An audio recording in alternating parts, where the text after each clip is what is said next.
soft drinks ka na. Nakita mo yung langit. Ngayon lang mo ba may ganito nangyari?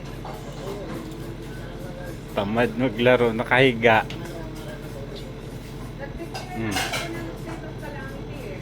Dahil dito sa oil spill.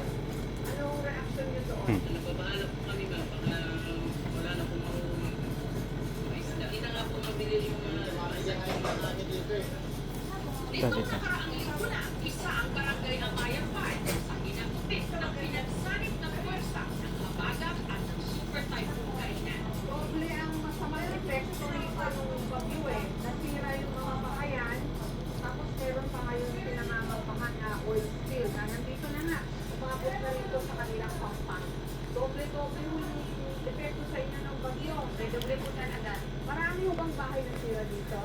Marami po. Durog na durog. Dito may bahay ho yan. Walang natira kahit ano. Saka naman sasabi niya na may lumubugo na barko dyan, tapos yung langis doon, pwede raw dumating dito sa inyo. Mamaya ko na lang. Yeah. Paano? Baka maapektuhan yung hanap buhay niyo.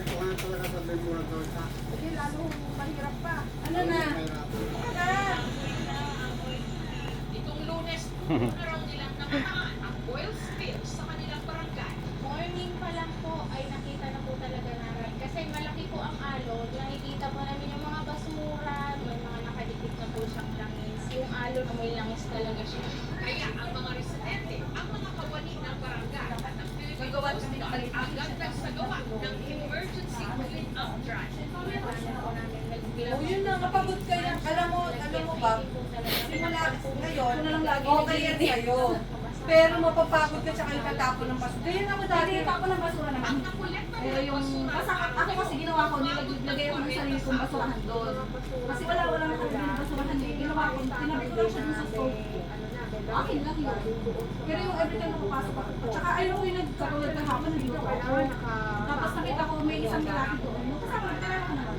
Tapos magiinuman sila. Alam mo yung mamadali ako kasi magiinom sila eh. Ayoko lang, nagluluto ako tapos Ganun, ako din dahil video. Ayoko din ng may mga sama ko ganun. yung friends. Magaling ako sa inyo eh. masa, huli, Alam mo, sayang nga dito. hindi na raw nila Nagano ito yun eh, naibenta. ano dati to, nag-open.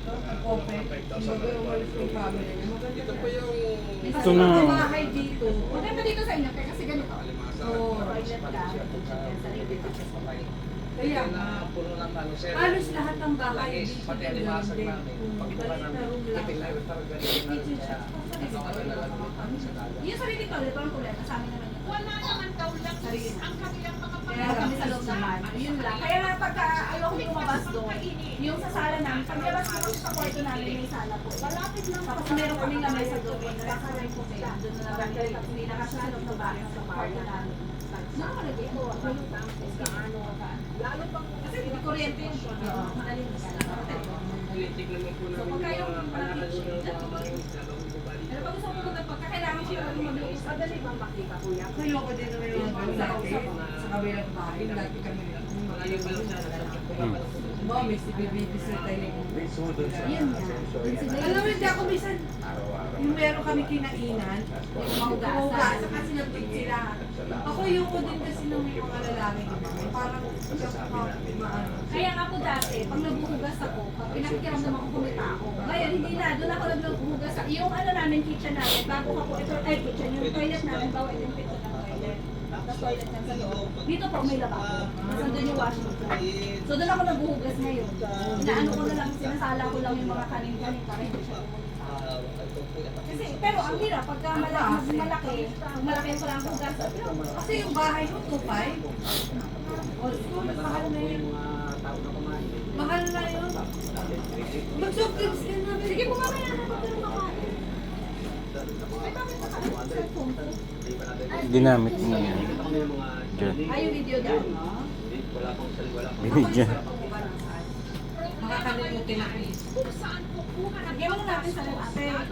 Sige. May ano naman dyan. mga anak. Hindi. Ang diskarte naman ni Ronald, ang mga hindi maibenta, ginagawa na lang tuyo. Kasi 5 minutes yung mga isda huwa. Ang pansit mo dati, 30 minutes, 40 minutes, ngayon ano na lang. pinapalot ng 100 pesos. 10 minutes. 20 pesos na lang po namin nakuha. Kasi nga, Sabi mo na to, baka maano ng buko ng ano, mga pusa. Sabi niyo na ano po. po namin, tinutulong po namin, bibiyakin po. May. Hindi naman nag-ano yun ng mga papel-papel eh. At sila namimulit-mulit. Hindi. 100 po ang bilihan. Di bago po mahal.